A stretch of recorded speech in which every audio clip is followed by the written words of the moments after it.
লখিমপুৰবাসী ৰাইজক বিশেষকৈ এটা অনুৰোধ জনাইছো আৰু এই কথাটো অতি গুৰুত্বপূৰ্ণ সহকাৰে লবলৈ আহ্বান জনাইছো কাৰণ বৰ বিশেষ লখিমপুৰ নাওবৈচা ধেমাজি মাজুলী ৰঙানদী আজি যিটো বানৰ পৰিস্থিতি হৈছে বিশেষকৈ লখিমপুৰ নাওবৈচা ৰঙানদীবাসীৰ যি বানৰ ভয়াবহ পৰিস্থিতি সন্মুখীন হৈছে তাক সজাগ কৰিবলৈ এক বিশেষ আহ্বান জনাইছো আমি প্ৰত্যেকবাৰে অসমত যিদৰে প্ৰত্যেক বছৰে উৎসৱ পালন কৰোঁ ঠিক সেইদৰে উৎসৱ হিচাপে হৈ পৰিছে বান আজি আমাৰ উৎসৱৰ নিচিনা হৈ পৰিছে কাৰণ বছৰটোত যিদৰে উৎসৱ আহিব ধৰিছে ঠিক সেইদৰে প্ৰত্যেক বছৰে এই বান প্ৰত্যেক বছৰে কিন্তু আহিব ধৰিছে আৰু তাৰ ফলত লখিমপুৰ নাওবৈচা ৰঙানদী মানুহখিনিৰ সম্পূৰ্ণ অৰ্থনৈতিকভাৱে জুৰুলা হৈ পৰিছে সম্পূৰ্ণ খেতি বাতিৰ পৰা নষ্ট হৈ গৈছে সম্পূৰ্ণ শিক্ষা ক্ষেত্ৰৰ পৰা কৰ্মানীসকল পিছ পৰি ৰ'বলগীয়া অৱস্থা হৈছে এতিয়া কথাটো হৈছে যে প্ৰত্যেকবাৰে লখিমপুৰ নাওবৈচা ৰঙানদীবাসীয়ে এই কথাটো গুৰুত্ব সহকাৰে লওক প্ৰত্যেকবাৰে আপোনালোকে কেৱল বানপানীয়ে লাগে ৰিলিফে লাগে নে আপোনালোকে এই বানৰ স্থায়ী সমাধানটো বিচাৰিছে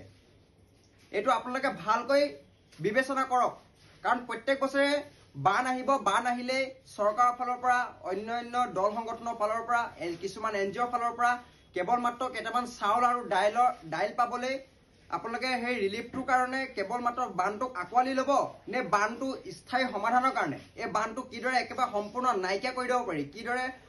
অৰ্থনৈতিকভাৱে আগুৱাই যাব পাৰি কিদৰে শিক্ষা ক্ষেত্ৰত আগুৱাই যাব পাৰি কৰ্মানীসকল সেই তাৰ ওপৰত আপোনালোকে গুৰুত্ব দিব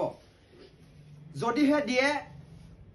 আপোনালোক এক হৈ ওলাই আহিব লাগিব কাৰণ যদিহে এক হৈ ওলাই নাহে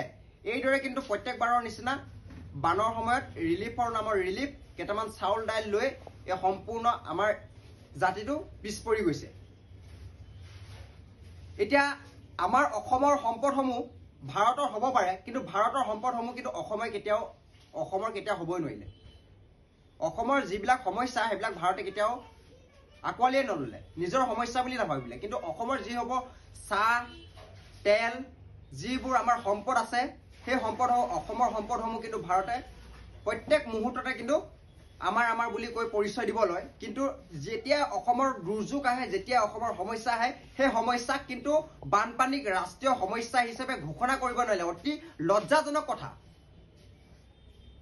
লজ্জাজনক কথা গতিকে মই এটা কথা অনুৰোধ কৰিব বিচাৰিছো বিশেষকৈ লখিমপুৰ ধেমাজিবাসী আজি মাজুলীবাসী সকলো ৰাইজক অসমীয়া ৰাইজৰ ওচৰত মই এটা অনুৰোধ কৰিব বিচাৰিছো নাওবৈচা ৰাইজ ওলাই আহিব লাগিব ৰঙানদীবাসীৰ ৰাইজ ওলাই আহিব লাগিব এটা কথাতে যে প্ৰত্যেকবাৰে ৰিলিফৰ নামত কেইটামান চাউল দাইল পায়ে আমি আত্মসন্তুষ্টি পালে নহ'ব আমি এই বান কিদৰে ৰোধ কৰিব লাগিব বান কিদৰে নাইকিয়া কৰিব লাগিব তাৰ ওপৰত আমি সম্পূৰ্ণ গুৰুত্ব দিব লাগিব গতিকে সকলোকে আহ্বান এই বানক কিদৰে স্থায়ী সমাধান কৰিব পাৰি আজিৰ পৰা আমি কাৰ্যসূচী হাতত ল'ম বুলি আৰম্ভ কৰিছো যদিহে আপোনালোকৰ সম্পূৰ্ণ সহায় আৰু সহযোগিতা পাওঁ তেতিয়াহ'লে আমি এই বানক স্থায়ী সমাধান হিচাপে চৰকাৰৰ ওচৰত আমি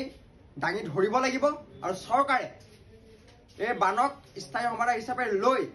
নাইকিয়া কৰিব লাগিব